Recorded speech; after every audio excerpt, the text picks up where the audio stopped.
George Klein on Memphis Sounds, an old friend with us today, known her for many, many years.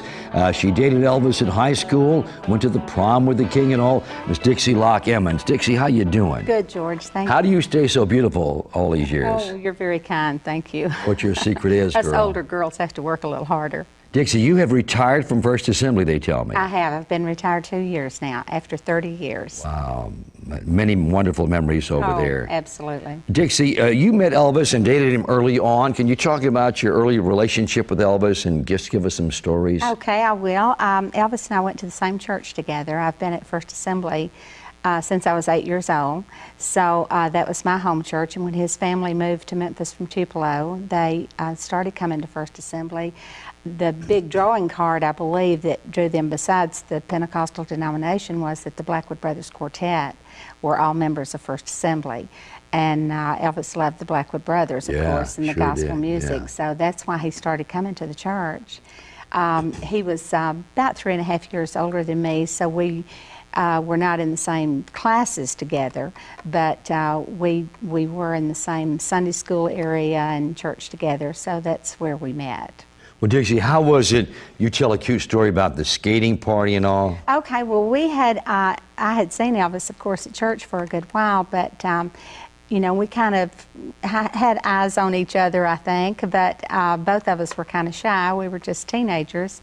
And so we never really went up to speak to each other, but one Sunday after church, a group of my girlfriends and I were talking, and Elvis and a couple of boys were over not far from us.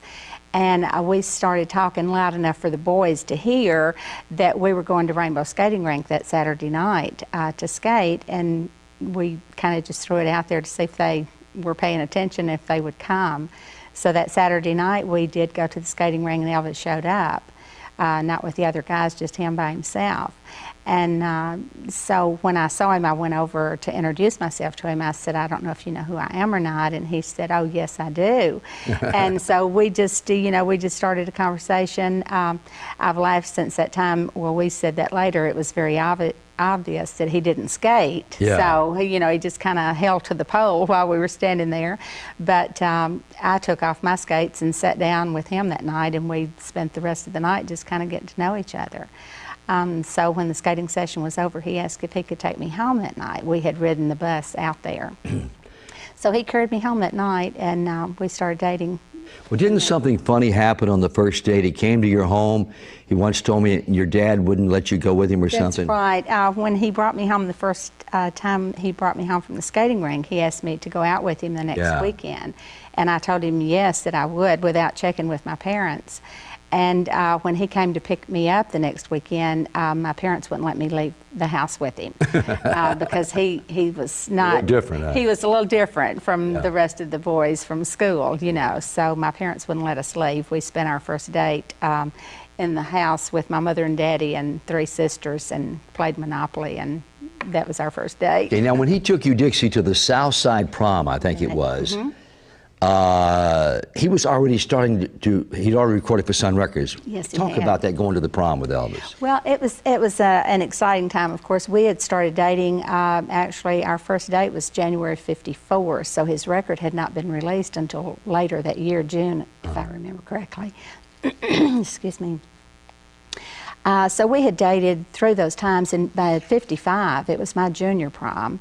And he was already doing some singing shows on the Louisiana Hayride and had made several appearances here in the Memphis area, not anything real on the national level yet, but he was quite well known. So he drove back actually from Louisiana to be there for my junior prom. Yeah. And when we went into the prom that night, you know, he was quite a hit with everybody there. Everybody knew who he was at that time, didn't they? Yes, they did. Dixie, I want to ask you, is there any one little thing, any cute little story that nobody knows about Elvis you want to share with us?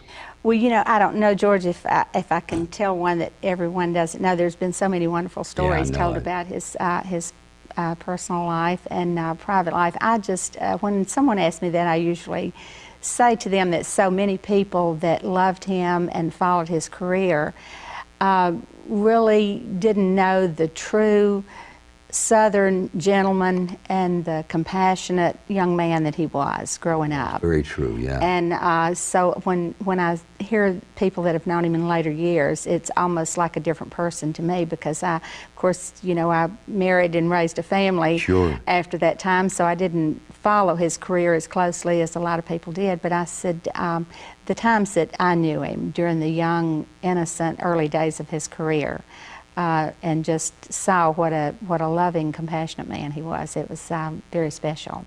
Dixie, did he ever talk about going into show business early on when you were dating? He did. He did talk about that, and that was his, you know, that was his dream to do that. I don't think that ever in his imagination, certainly not in any of us that knew him at that time, had any idea of the scope of his popularity that it would be. It was just, it was an amazing thing. There'd never been anything like it before. Right. So, you know, there was no way to say you're going to measure him against somebody, because there was no one who had ever done anything. He was the trailblazer, the pioneer of rock and roll. Exactly. Dixie, thanks so much for coming down. You're so welcome, George. Dixie Locke Emmons. Boy, it's good talking to you. You bring back wonderful memories every time I see you. Thank you, George. Dixie Locke Emmons, Memphis Sound for GK.